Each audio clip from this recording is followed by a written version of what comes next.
단계적 일상 회복이 시행된 뒤에 실제 삶의 현장을 들여다보는 저희 사사건건의 연속기획 시간입니다. 오늘은 여행업계 순서입니다. 김수균 여행사 대표 그리고 김성환 평론가와 함께하겠습니다. 어서 오십시오. 네, 안녕하세요. 대표님은 지난해 12월에 저희랑 전화 통화하셨었죠? 그동안 어떻게 지내셨습니까? 뭐 마찬가지죠. 한 지금 2년째 뭐 알바하면서 시간을 보내고 있습니다. 그러니까 여행사는 문을 닫으신 상태인가요? 여행사는 열려 있습니다. 열려 있는데 뭐 일이 없으니까 그렇게 지내고 있습니다. 그때 직원이 원래 4명이었는데 3명은 다른 곳으로 보내고 1명만 데리고 있다라고 말씀하셨던 걸로 네네. 기억하는데. 두 분은 이제 남자들은 뭐 택시라든가 방역 일을 하고 있고요. 여자 한 분은 또 뭐 콜센터에서 근무하고 있고 뭐 한 명은 이제 일이 없으니까 어차피 재택하면서 일 있을 때마다 조금씩 여행 일을 하고 있습니다. 급여는 어떻게 주세요? 그럼 일이 거의 없는데. 그래서 뭐 최소한 주고 있습니다. 힘드시겠네요. 단계적 일상 회복 이후에는 조금 나아지긴 했습니까, 그러면? 뭐 여행 요건은 있었지만 실질적으로 현지에 가서 어떤 방역 절차라든가 이런 불편한 점이 설명하면 포기하시는 분들이 많으세요. 문의는 있지만 네. 실제로 계약까지 이어지는 경우는 많지 않은. 네, 그렇죠. 어렵네요. 이렇게 되면 문 닫는 여행사들 많을 수밖에 없죠. 네, 그렇습니다. 근데 2019년 3분기를 기준으로 해서 말씀드리면은 한 22,600개 정도의 여행사가 있었거든요. 근데 불과 1년 사이에 한 1,300곳 정도가 문을 닫아서 지금 한 21,000곳이 있는 곳으로 등록 현황으로 나오고 있습니다. 이제 이렇게 문 닫는 곳이 많은데 대표님은 어떻게 버티고 계시는 겁니까? 어떻지 요즘 대부분 여행사들은 뭐 비용을 줄이기 위해서 사무실은 거의 뭐 다 뺀 상태고 직원들도 뭐 이제 지원도 끝났기 때문에 뭐 좀 해지하고 있고 그래서 뭐 자신은 뭐 생활비 때문에 알바 형태로 일을 하고 있는 중입니다. 그 사업자 그거를 유지하는 것 자체가 하나의 목표가 된 그런 상황이네요. 그렇죠. 이제 뭐 언젠가는 풀릴 걸 생각해서 뭐 기다리고 있는 형태죠. 그러니까 매출이 계속 줄어드니까 이게 쉽지는 않은데 그런 거랑 비교하면 또 많이 문을 닫은 것 같지는 않아요. 일종의 좀 착시가 있는 것 같아요. 그러니까 여행업계의 실제 현황을 보여주는 자료는 따로 있는데요. 이 여행업계 전체 매출액을 비교해보면 얼마나 지금 상황이 힘든지 금방 알 수가 있습니다. 여행업계 매출이 2019년에는 8조 6천억 원 정도 됐거든요. 근데 1년 사이에 1조 2천억 원으로 쪼그라들었어요. 1조 2천억 원이 줄어든 게 아니라 1조 2천억 원으로 네, 줄어든. 7조 4천억 원이 줄어든 겁니다. 네. 그러니까 산술적으로 계산하면 여행사 한 7곳이 있었다고 하면은 한 6곳은 문을 닫아야 되는 상황이거든요. 근데 실제로 통계상으로 나타나는 걸 보면은 여행사가 1,300곳 정도 문을 닫은 것으로 나온다고 말씀드렸잖아요. 여러 가지 복합적인 이유가 있을 것 같아요. 방송 들어오기 전에 대표님하고도 잠깐 얘기했지만 그러니까 일단 기본적으로 정책 융자, 금융을 지원을 받은 곳들이 있잖아요. 그런데 만약에 폐업 신고를 해버리면은 그걸 또 갚아야 되는 부채 상환에 대한 부담들이 좀 있을 수 있고요. 그리고 어떻게 해서든 현 상황에서 버텨야 된다. 지금 이제 대표님도 그렇게 말씀해 주셨지만 1인 사장이 굉장히 많이 있는 상황이라고 합니다. 그러니까 폐업 신고는 할 수 없는 상황에서 지금 이 상황에서 버티다 보면 언젠가 조금 상황이 나아지겠지. 이제 이런 기대들을 어느 정도 하고 있다고 봐야 될 것 같습니다. 주변에 친한 여행사 대표분들도 많으실 거잖아요. 다들 그렇죠. 어떻게 지내십니까? 마찬가지입니다. 2년째 뭐 다들 그 비용을 최대한 줄이기 위해서 사무실은 무조건 거의 다들 뺀 상태고 뭐 알바로 생활하는 형태이고요. 단지 이제 사실 폐업 신고만 안 했다 뿐이지 거의 폐업한 거나 마찬가지라고 생각하시는 게 맞습니다. 그러니까 차라리 폐업하는 게 낫지 않을까 이런 생각이 들기도 해요. 비용이라도 안 나갈 거 아닙니까? 아까 말씀드린 대로 뭐 그 대출금에 대한 상한 부담이라든가 뭐 그런 게 있기 때문에 예. 그렇군요.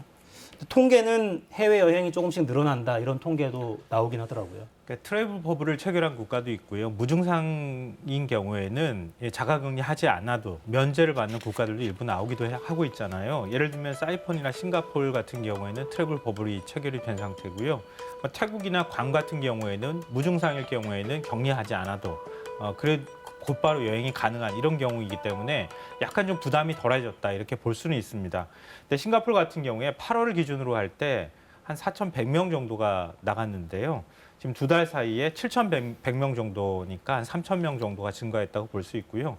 사이판의 경우에는 400명 정도밖에 되지 않았는데 한 10배 정도 증가해서 4,000명이라고 뭐 볼 수 있는데 제가 이렇게 말씀드리면서도 조금 겸연쩍은 게 이 정도 가지고 상황이 나아졌다고 말하기에는 너무 적은 숫자라고 하는 거죠. 그러니까 여전히 가기 전에 검사도 받고 갔을 때에도 마음껏 마음 편히 뭐 여행을 즐길 수도 없다는 것에 대해서 상당히 많은 분들이 아직까지는 부담을 느끼고 있다 이렇게 봐야 될 것 같습니다. 그러네요. 그러니까 아까 저희가 보여드린 통계가 한 달간 7,000명 나갔다 이런 이야기예요. 네. 이게 한창 때면 하루에도 나갈 수 있는 그렇죠. 숫자인 것 같은데 쉽지 않습니다. 자, 이렇게 피해 입은 여행업계 등을 위해서 정부가 어떤 대책 마련했는지 홍남기 부총리 발언 들어보겠습니다. 소상공인의 경우 손실보상 비대상 업종에 초저금리 대출 지원 등 맞춤형으로 총 9조 4천억 원을 지원할 계획이며 특히 여행, 숙박업 등을 대상으로 하는 관광기금 융자의 경우 2022년 대출 잔액 3조 6천억 원 전체에 대한 금리를 한시적으로 최대 1%포인트 인하하고 신청 시부터 1년간 원금 상환유예도 함께 지원코자 합니다. 네, 정부 지원책을 다시 한번 좀 정리를 해주실까요? 네, 아시다시피 여행, 공연, 그다음에 실외 체육 시설이나 이런 것들은 기존의 영업 제한을 받지 않았기 때문에 직접 대상은 아니었죠. 예, 손실보상 대상에서 지원 대상에서 빠져 있었거든요. 근데 그 동안에 그래서 좀 지원을 해줘야 되는 것 아니냐 이런 여론이 굉장히 높았고요. 그런데 정부에서 지원책을 만든 걸 보면 직접 지원은 없습니다.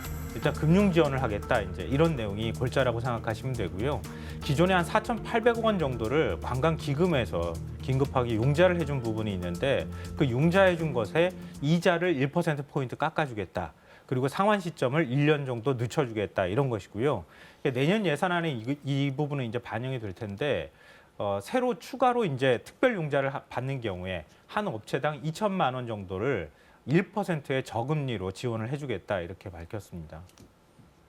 어떻게 들으셨습니까? 도움이 좀 될 것 같습니까? 전혀 감이 안 오고요.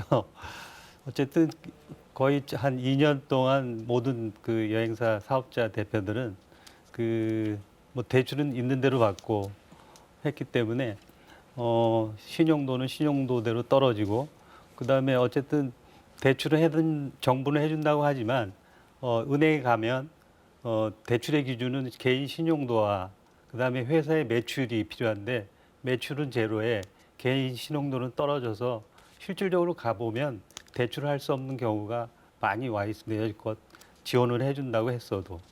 그래서 전혀 도움이 안 될 거로 생각이 됩니다.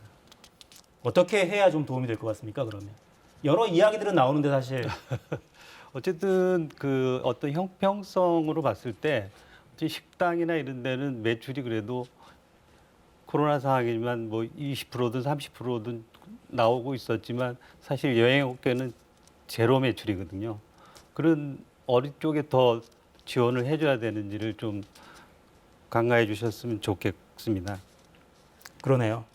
식당은 어쨌거나 밥을 먹으러 가긴 갔으니까 네. 여러 명이 같이 가진 못했지만 근데 여행은 아예 못 갔으니까요. 네. 피해는 오히려 이쪽이 더 많이 입었어요. 그렇죠. 피해 측면으로 보면 그렇다고 봐야 될 것 같은데요. 일단은 손실보상 대상에서 제외된다고 하는 기본 원칙이 바뀌지 않는 한 직접 지원을 하기 어렵다. 이게 정부의 입장인 것 같습니다.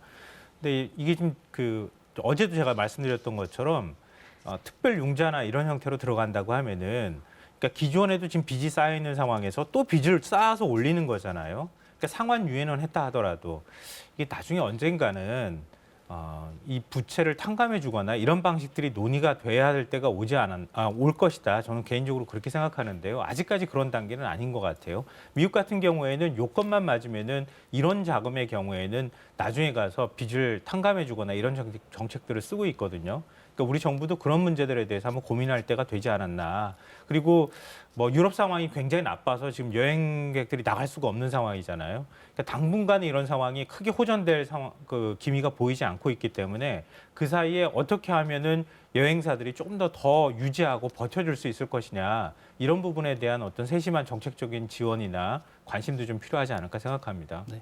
저희가 이제 현장의 이야기를 들으려고 대표님을 모셨으니까 네. 정치권에 혹은 정부에 어떤 이야기를 좀 호소를 하고 싶으십니까?